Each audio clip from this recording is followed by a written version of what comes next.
What does it mean to be humbled? Perhaps it's to lose some pride, to feel less important, even a little defeated. From the Latin humus, soil, to be brought down to earth, to bite the dust, to be laid low. In that sense, maybe a humbling can never actually be welcomed in as great. We would never wish for this encounter with mortality on a planetary scale, but here we are. If this is a humbling, then maybe it's about a regrounding, a reconnection in which we are being made to stare into the dark mirror and reflect on the reflection we see staring back at us. Perhaps there's a message in that image. My name's Ed Gillespie, and myself and my co-host Dougal Hine have spent the last 20 years trying to decipher and articulate that message. How will they look in hindsight, these strange times we are living through? Is this a midlife crisis on humanity's road to the Star Trek future, or the point at which that story of the future unravelled and we came to see how much it had left out?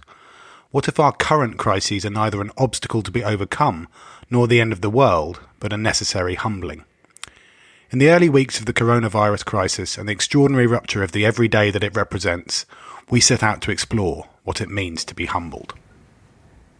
Here we are then, Ed. It's week 6 of this series, and it's 6 of 8. We kind of decided that we know roughly where we are in the arc of this. For now. We'll see. We're calling today's episode As Deep as Culture, and we'll get into why that seemed like a subject to dig at. Ed, you told me about something you've been reading this week that feels like a route into that. Yes, and inevitably, as Dr. Martin Shaw is one of the people that we have in common over the last few years, I often find myself gravitating back towards Martin's writing. And I hesitate to say Martin's hare-piece, because that seems to make a reference. Sounds like a merkin. Yeah. It did actually. There is actually in Martin's recording of Parsifal, he does actually mistake a merkin for a jerkin at one point when he's referring to an item of clothing, and he goes, "I don't mean merkin, do I?" But no, Martin's hairpiece, so it's not a reference to his head. It is a beautiful sort of Easter piece he shared called a hare's leap or a rabbit's hop. It was a typically stirring offering that sort of bristles with energy and soul and backbone. What Martin describes in it, he says, culture is being forced to leap at this moment, but we run grievous risk of a rabbit hop back to safety, not a hare leap into the deeper life. And it's a fairly grisly piece of writing in some ways. It's got quite a lot of sort of natural violence of a hare fighting off a hawk which is trying to take its young, and the battling and the boxing of hares, almost, kicking each other to death. But what really stuck with me was the way he describes the sort of hare energy, and I'm quoting it here. He said, "He nags and pulls and bites until something vast is happening to us. We are dragged into the presence of strange angels, and so pathetically grateful we can only weep in this Chapel Perilous." And for hare, the Chapel Perilous is the fecund state of that changeable dimension we gesture to and dimly call our heart. Perilous is it when the animal presences are absent, when there's no sweet stink of the low-bellied spirits. Hare will clamp his buck teeth straight into the beating organ, swinging back and forth like a lunatic pirate on the rigging, in the most Machiavellian storm of most trembling imaginations, till we are out the door, into the night, into the storm, into the rain. And I sort of read that and I was like, ooh, that's a pretty Easter type of reading that I need. And as Martin says, as artists and people in culture are waiting to get leapt, not rabbit hop back to safety, but to make those big leaps. And it just took me back to what you were saying last week about hares. Yeah, I don't think I had ever actually seen a hare before I moved to Sweden. And wow. When Martin writes about them in the English landscape, they feel like these kind of wild avatars of something very old. And now I look out of my window. It's happened even more since I talked about it on last week's episode. And I see them all the time. They're a part of this urban landscape here in Västerås. And it's been quite strange being in Sweden in the middle of all this. I guess that's one of the things I wanted to talk about this week, and we'll get into that more later. But just literally at the beginning of April, we were moving house while most of my friends who I was talking to in other countries could barely leave their homes. So here we are having this conversation, and it's a conversation between two guys who have lots of things in common. We tick the same demographic boxes in a whole bunch of ways, and we're inhabiting two quite different realities because, I got up this morning and my partner cycled off to take our son to kindergarten, and then she goes into the office and she's actually working with the crisis management team for the city here. So it's not like the pandemic doesn't impinge on our lives. But I realise, especially as the weeks go by and I talk to friends in England and the days and weeks of lockdown have built up, quite how far apart our lives are drifting at that level of the everyday. And it's really, I have really complicated, mixed feelings about that. And it's funny, but there's also elements which have been sort of strangely in common, aren't there? I was reading your piece, your final piece of Clarity for Teachers, when you had that wonderful passage about the magpie, and it was one of those moments I went, I had a total sort of flicker of recognition, because just that morning my 5-minute poem had also referenced the flash of blue beneath the black and white of the magpie, and I think we both realised then that was an image that was probably planted in us by Martin Shaw, when he always said, when people are having difficulty in a relationship, he always tells them to go and look at magpies, because if they think the bird is just black and white, they're mistaken. And it's only when they've caught the kind of secretive flash of blue feather under the wing that they realise that things are rarely binary. It's an image that's working in us, isn't it? And yeah, that was quite uncanny that we'd both landed on it without knowing on the same day this week. Maybe it's an image for what we're trying to do in these conversations, to treat the bits that don't fit into the black and white mapping of the world, and the black and white ways of telling stories and setting up debates, to treat that as the bit that matters most, the bit that might unlock the puzzle. And I also listened to a great interview with Margaret Atwood, with Cheryl Strayed in her new podcast, Sugar Calling, and I don't know if you've read any of the Dear Sugar writings. I wouldn't have intuitively put them on your reading list, but essentially it's like, I'm going to have to read them now, aren't I? Well, there's one or two that are really quite incredible, but it's like agony aunt life advice that comes with the recommendation you get leapt. They're really quite profound, some of them, in terms of their heartfelt and raw life experience laden type of thinking. But she had a really great discussion with Margaret Atwood, and particularly about how this sort of 80-year-old writer has dug out her sewing machine to make masks, and her life in lockdown. And Margaret talked a lot about eldership, and what it's like at 80 to have lost many of your confidence and friends and family. And then she said something beautiful, which again really connected with me, which is saying, but they're still with you. The conversation is just very one-sided. She goes, and that, having lost my dad and my brother, that really connected with me, because yes, you can have the conversation, but you can't have the pint together. But that doesn't mean that their thinking and their perspective isn't with you. And then the other thing that Margaret said, obviously she's known for her environmental activism, and she's written some pretty great pieces on climate and hope.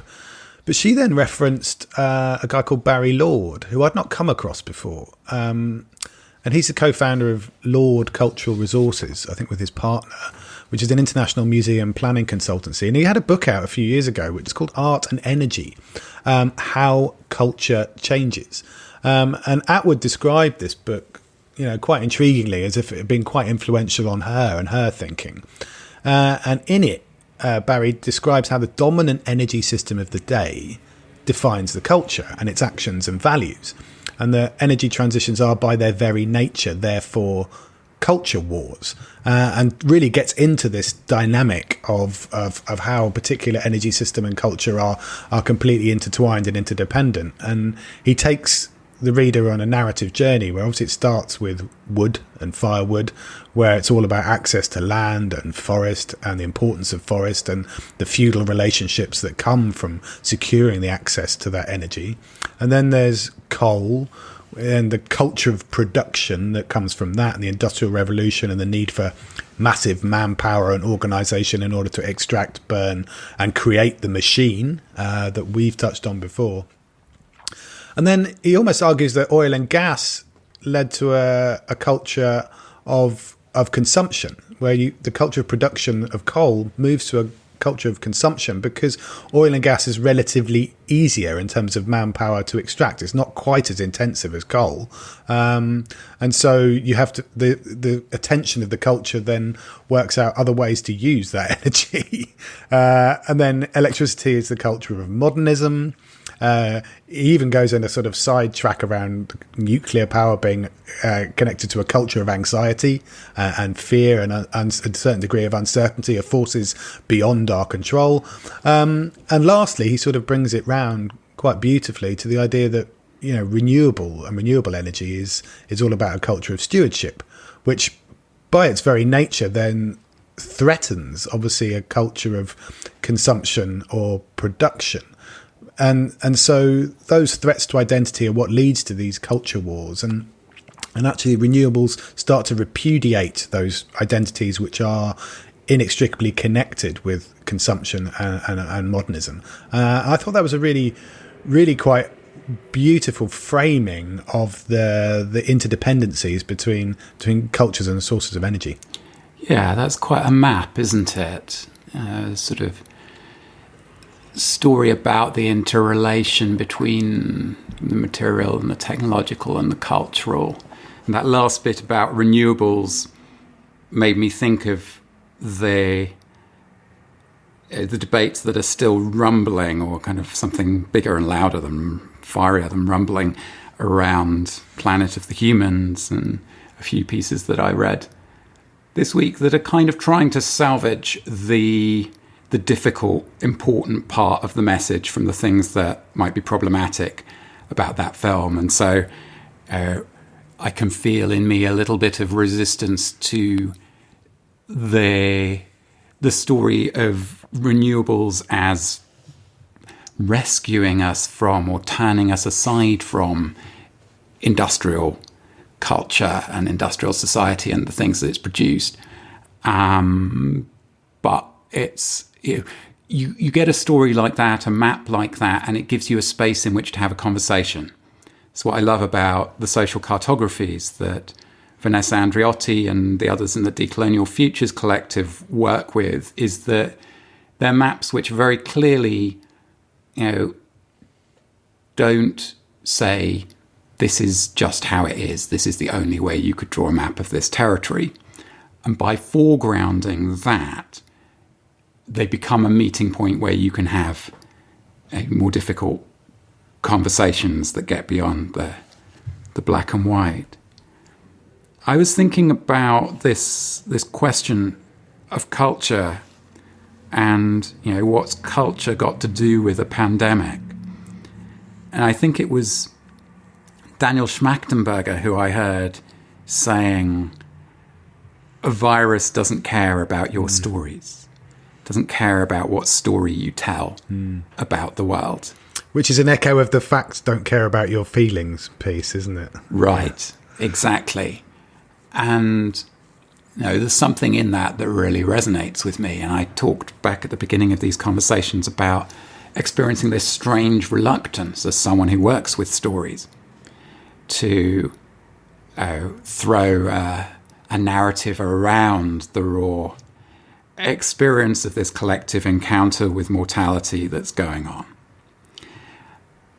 But there's another part of me that wants to push back against that, because there's a story that is very powerful that's been around in modern Western culture and been very influential, which says that culture itself is a kind of soft surface layer over the harder, realer aspects of reality.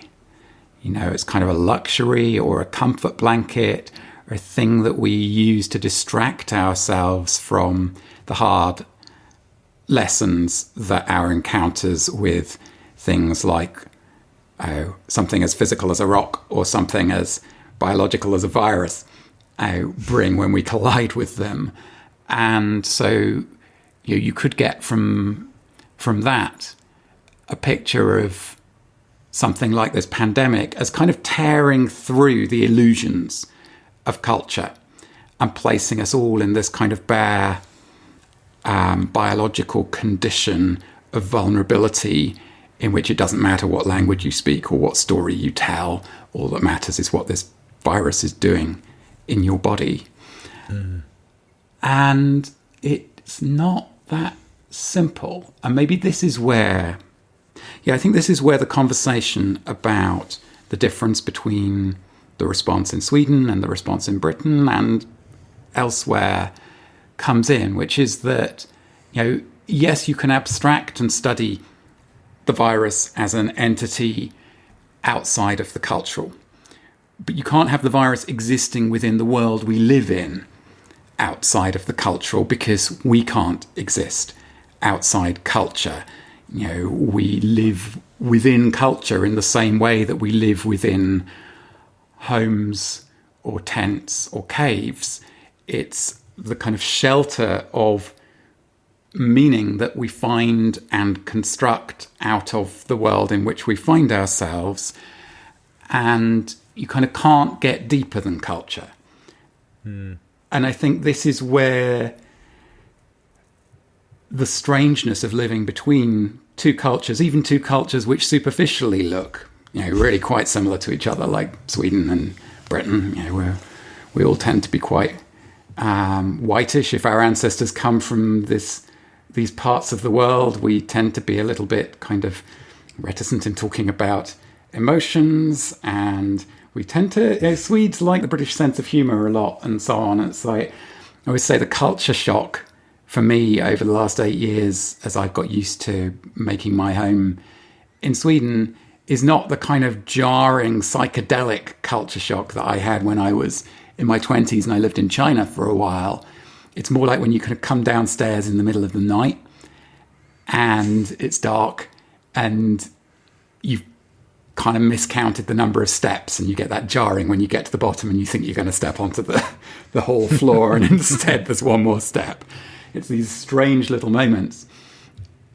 Since kind of early March, when it began to become clear that this coronavirus thing wasn't just something that was happening somewhere else and that we were seeing out of the corner of our eye, once it became very real and present, for a while it was the hardest time that I've had of living here, because I was stuck between these two very different public conversations, between what my friends in the UK were talking about and how they were seeing and making sense of what was going on and what ought to be done, and the kind of political debates and so on, and this completely different thing here which to a lot of people, and frankly especially a lot of non-Swedes living in Sweden, or a lot of in wanderers like me, as opposed to those who've been kind of bred into being Swedish from birth, it could feel like there was a huge complacency in the approach that Sweden has been taking. We don't have lockdown in the same sense that everybody else has. There's a lot more freedom. There's a lot more sense of normality going on here. And I remember reading that first Thomas Pueyo piece that went viral, where it's all about understanding the logic of the exponentials and how, if we don't have lockdown, this is how it's going to snowball. But what I saw was other British or American friends on Facebook trying to explain this to their Swedish friends, trying to say, look, there needs to be a change of policy. This is going to be disastrous. And what struck me at the time was how comfortable my fellow Swedes seemed to be with their country taking a different path to everyone else. This was before we could see how it was playing out and who was right. But it was just very striking that there's a kind of quiet exceptionalism that's part of this culture. It's a lot less in your face than American exceptionalism, let's say.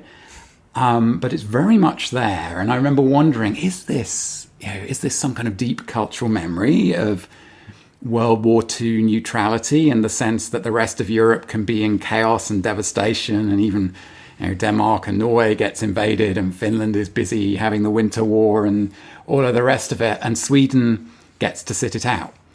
And is that operating at a kind of deep level within the political culture here that people almost aren't aware of, making it possible to make this different set of decisions?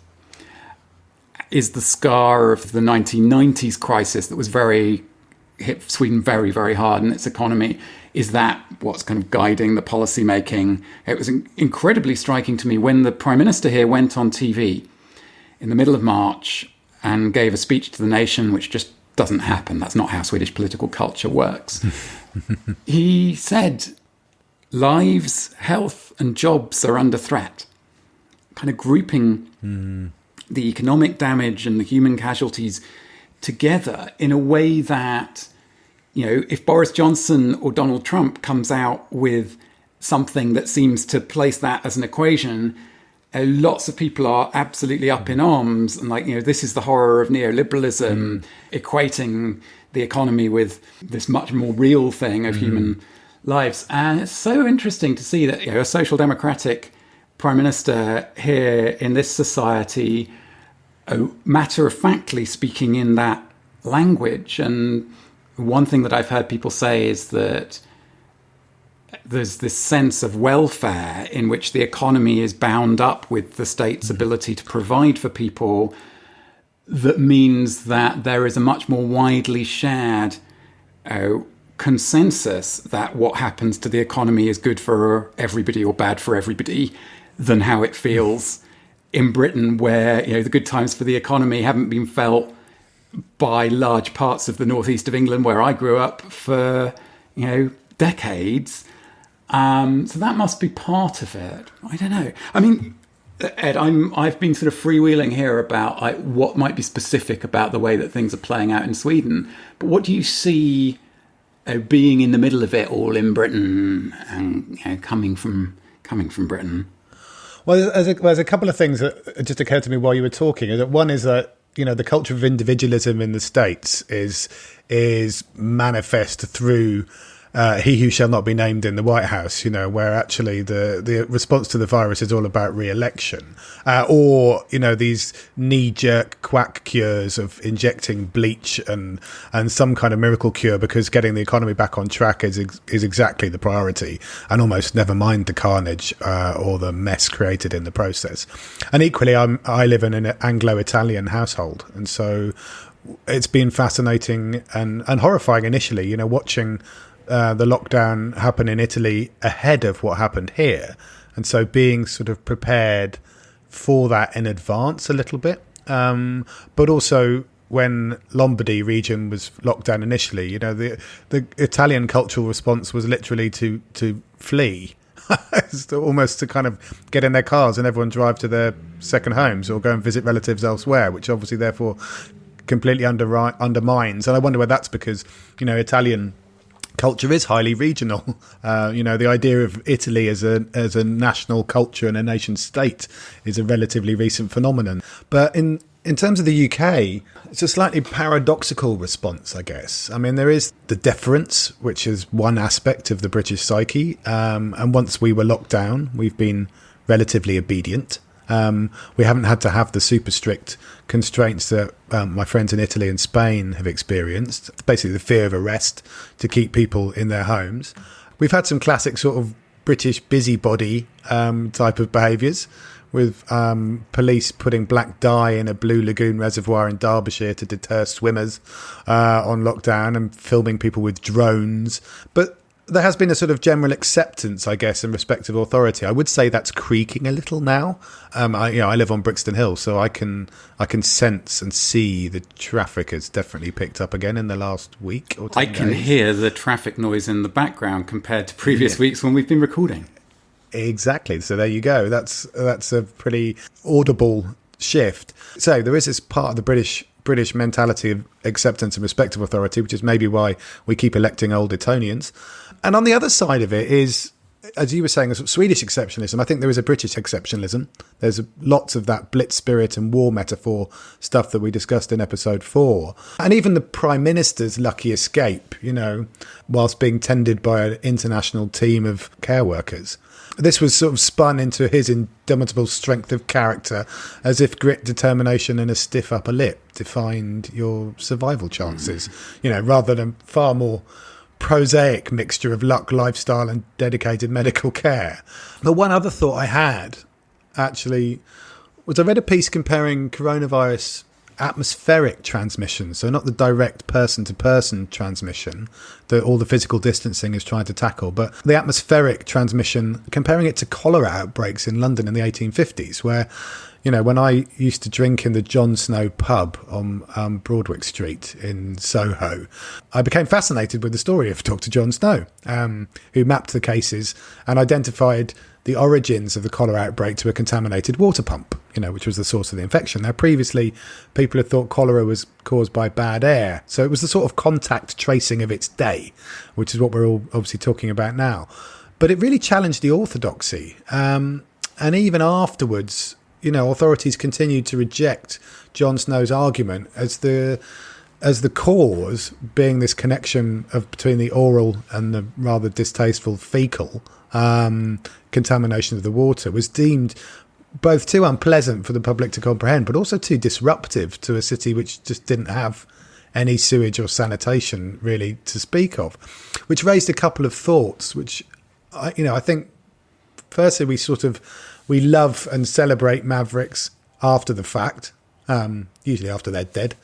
And where it's going now is, I think, the increasing evidence of the links between atmospheric pollution, especially these particulates which come from exhaust fumes in urban areas, and the link between that and coronavirus transmission. Now, this is some preliminary work, but most outbreaks seem to occur in heavily polluted areas. And, like we're saying, I live on one of the dirtiest streets in the country. So people are now saying, do we need to stop the pollution to stop this atmospheric transmission of the virus? Or if business is going to open back up, does it need to clean up before it's allowed to open back up? And I think there's something quite profound in the fact that globally aviation spread this virus around the world over distance really quickly, but local transmission may be via a smoggy breath, and for both there is literally something in the air, and both of which are awkward signals for any return to normal of either aviation or urban traffic. And I think there's something here in this sort of the maverick science and our complex relationship with mavericks. It also made me think, on the flip side of that sort of maverick piece, how much we also in Britain and other parts of the world obviously love a bit of mad maverick conspiracy theory too, which conversely maybe comes from a counterpart rejection of that authority and deference and respect for institutions. Half of the UK thinks coronavirus is created in a Chinese lab. 20% are vaccine suspicious, and almost 10% of people think it's caused by 5G telecoms networks, which is why these 5G masts are being attacked for spreading corona. And interestingly, Brexiteers are also more likely to believe all of these things than Remainers. So there is this sort of countercultural current as well. So not all mavericks are credible. Not all stories are helpful. Not all maps are a good fit for the territory. And there's a sense in which we don't have any good maps for the territory that we're in. It's not just the conspiracy theory maps that are deeply misleading and dangerous in some cases. Actually, even the kind of official maps are pretty damn misleading. There's this sense of, well, lockdown will come to an end and things will begin to get back to normal. And we don't know what the end of this event looks like. We don't know what comes after it looks like, but back to normal is a pretty improbable direction of travel from here. How is it looking now in Sweden is the question that then comes onto my lips. It depends who you ask, really. I mean, if you look at the numbers, Sweden has had more casualties than the other Nordic countries that followed more of a lockdown approach. What it doesn't have is the kind of exponential rise in deaths that is meant to be what happens if you don't have a lockdown, according to those really influential Thomas Pueyo Medium posts and so on. So I'm not saying that Sweden has got it right and everyone else has got it wrong, but it has been a bit humbling for me, having been really... I remember walking around with this struggle inside me between what everybody in the English-speaking world that I'm kind of connected to was saying about what this is, what we need to do, etc., and where the public debate was at in Sweden. And after about 3 days of this, I was like, I just have to stop carrying it and staging it as a drama inside my chest, because I'm not an epidemiologist. I can't even say it. I'm not going to influence the policy making or change anything. All that staging that drama in my head and in my chest and walking around with it all day does is make me difficult to live with. So that was kind of a humbling moment of going, okay, I have to just put that down and be where I am. And actually maybe that's like part of the learning for me about what it really means to have settled here and made this my home, is that I have to live within this environment, this cultural environment, this political and social environment. And yes, I can get involved with that and try and shape it, but I can't shape it by standing, imagining that I have some ground to stand on outside of it. Yeah, and why do you think it has played out so differently in Sweden? So, I mean, I guess part of the question is, why hasn't it turned into the apocalypse that a few weeks ago, a lot of people I know were literally saying, it's going to be horrific in Sweden. And yeah, I think that the cultural factors are part of that, would be my guess. Right. When other Brits come to Sweden and are trying to get their bearings, I always say, look, watch some Swedish detective shows and some British detective shows, and you'll begin to grasp the difference. You talked about deference in British culture, and of course that's there, and it's deference and marked hierarchy. And so all of the British detective shows, you always have, an inspector and a sergeant. So there's a hierarchy between the two of them at the centre of the story. And then below them, you'll have more junior detectives and uniformed officers. And above them, you'll have the kind of big bosses within the police force. And, lots of the tension and the drama will revolve around the playing out of power within that, and how the maverick inspector gets summoned into his boss's office. It's like, you're off the case, Morse. And then you watch a Swedish detective series and you have Wallander sitting around a table with all of his colleagues who are involved in the case, and they're all drinking coffee and they're having a discussion about what they should do next. And then in the next scene, he's off in a corner next to the photocopier talking to his old friend about how difficult it is with these young officers who don't do the things that he's asked them to do. And it's almost as though you've got deference without the explicit power, mechanisms of hierarchy. We had a friend who works at a Swedish university, and who's been here for a year or so and comes from the UK, who came and visited us, and we all went for a walk together the other weekend because we can still do that. And we were talking about the weirdness of being Brits here in Sweden. I was telling a story about how when they were recruited, the person who recruited them actually tried to persuade me to come and be their assistant. And my friend just laughed and said, wow, it would be great to have an assistant. I have these two lovely young people whose job it is to work with me in one way or another, but there's nobody who's my assistant. There's nobody I can tell to do anything. I was like, oh yeah, welcome to Sweden, where no one can tell anyone to do anything. And actually a little bit of this kind of clicked at that point. So I was like, right. That's part of the difference in how Sweden has been approaching all of this, is if you really have a kind of culture in which things don't get done by somebody telling somebody else what to do.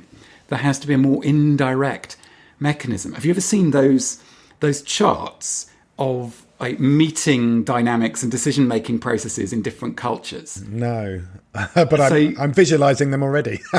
It's been like a meme online in the last 10 years or so at some point, but it comes from a book that was done in the 90s by this old guy who's been like a management expert and a linguist, and they all have these kind of sets of lines that are kind of tracking alongside each other, and there'll be certain points where they cross, there'll be bits written underneath or above that are like advice for how to handle it.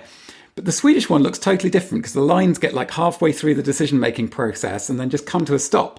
And then you get this one curling line, like a sort of snail trail going round in circles. And then out of the far side of it emerges some kind of new consensus. And it's almost like if you didn't grow up with this, you can't even read it. You can't even see it. So I've wondered to what extent it's not that everybody else has gone into lockdown and Sweden's had this very laissez-faire approach. It's that the way in which behaviour change is communicated within Swedish culture is through a more understated way of communicating what you need to do. And so actually there has been a lot of change in people's behaviours and the way that people are living their lives here. Hasn't been as extreme as what we've seen in the UK, but then as you say, what we've seen in the UK hasn't been as extreme as what you've seen in Spain or Italy. And maybe that's, effective by using channels that are almost invisible to people who aren't deeply part of this culture. So that's sort of one of my suspicions about, rather than it being that we get to the point where we have a few more weeks and, the curve continues to drop here and people go, well, everywhere else could have done what Sweden has done. Maybe not. Maybe that's some combination of cultural factors and environmental factors, very clean air. Social distancing might just be an accurate description of how things work in Sweden. Anyway, we have more one-person households than anywhere else. I am certain that we have more people who don't see their elderly parents from 1 month to the next than almost anywhere else, because there is just this assumption that you have a kind of a system that takes care of people, and therefore you're not dependent on each other in your family relationships in the way that is the case almost anywhere else. It's interesting, isn't it? Because there's a couple of things that makes me think. So firstly, there's a sort of like a collective trust or an understanding or an expectation that things will unfold in a certain way. And partly, maybe that helps you to deal with a degree of uncertainty. Because I think, we often tend to want to go back to the familiar. Again, I think we've touched on this in a previous session. But where we're going in terms of leadership, if I was to try and extrapolate what you're saying from the Swedish insight, is like, how do we grasp leadership where actually leaders right now are having to constantly revise what they say? And it's a bit like the spiral you've just been describing, because as new evidence emerges, you need new guidance, and sometimes it's contradictory, and then you're actually having to go back on something or do a U-turn on something which seemed quite clear the week before, which is now no longer the case. And I think this is actually a time in which deeply held beliefs can turn out to be completely wrong. I spoke to a senior leader at a major UK business this week who told me how pre-crisis they'd just completed a major restructuring of their organisation before all of this kicked off, and they'd sort of spent an absolute fortune, huge cost, bringing the whole core team of thousands of employees together on two main sites. And they'd sold all this into the board, on the kind of the benefits of co-working and productivity.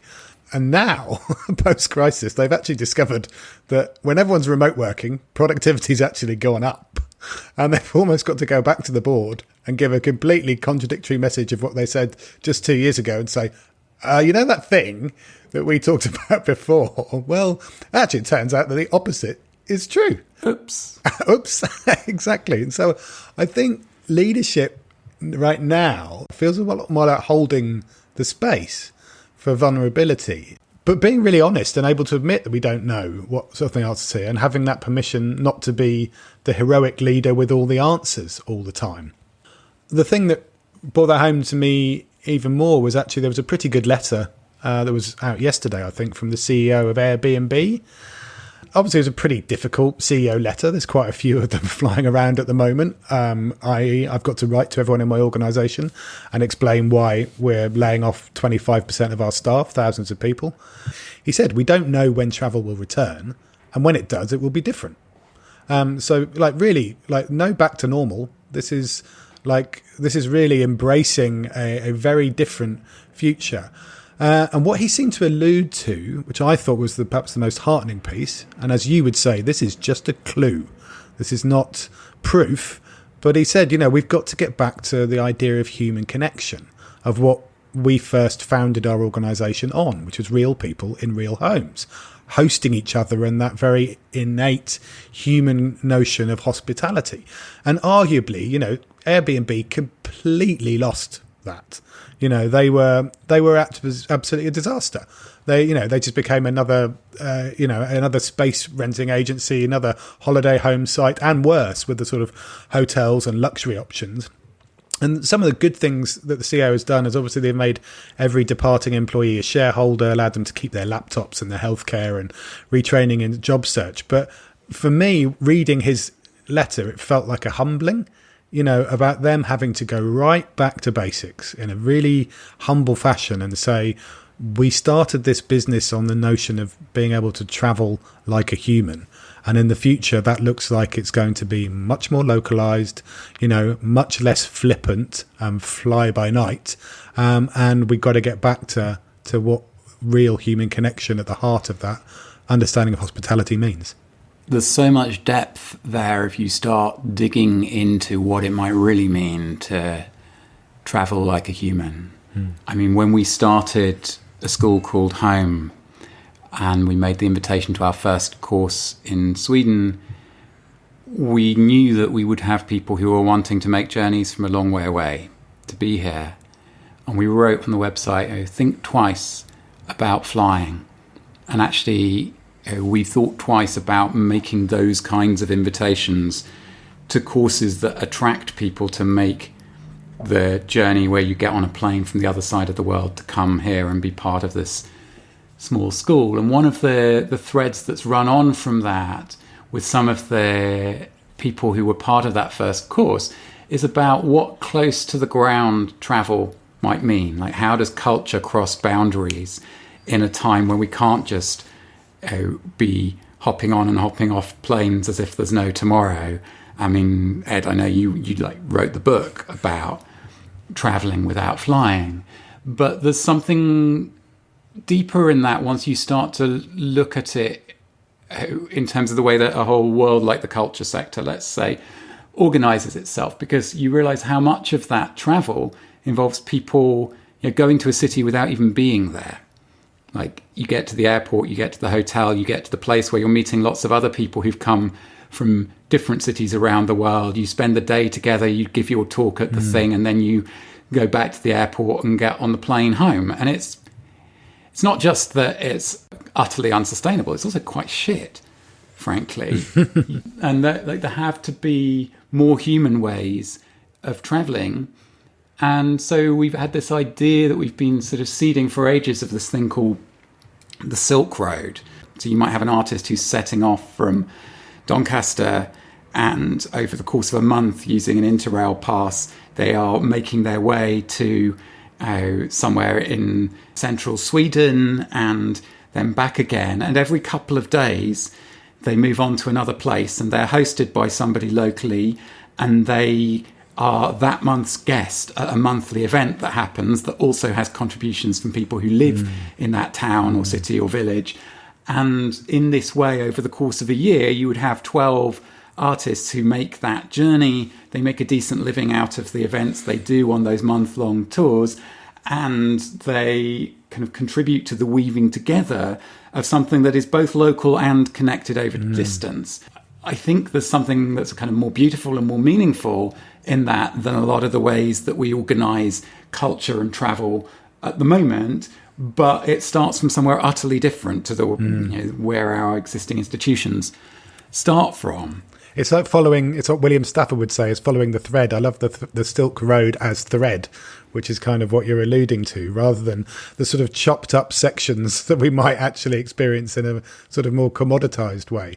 And maybe the conclusion for this particular episode is around this idea of needing to be broken, in the way that perhaps the CEO of Airbnb has had to feel.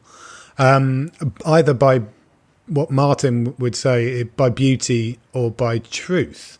And I think, in some ways, from a British perspective, we're sort of resistant to being broken by either.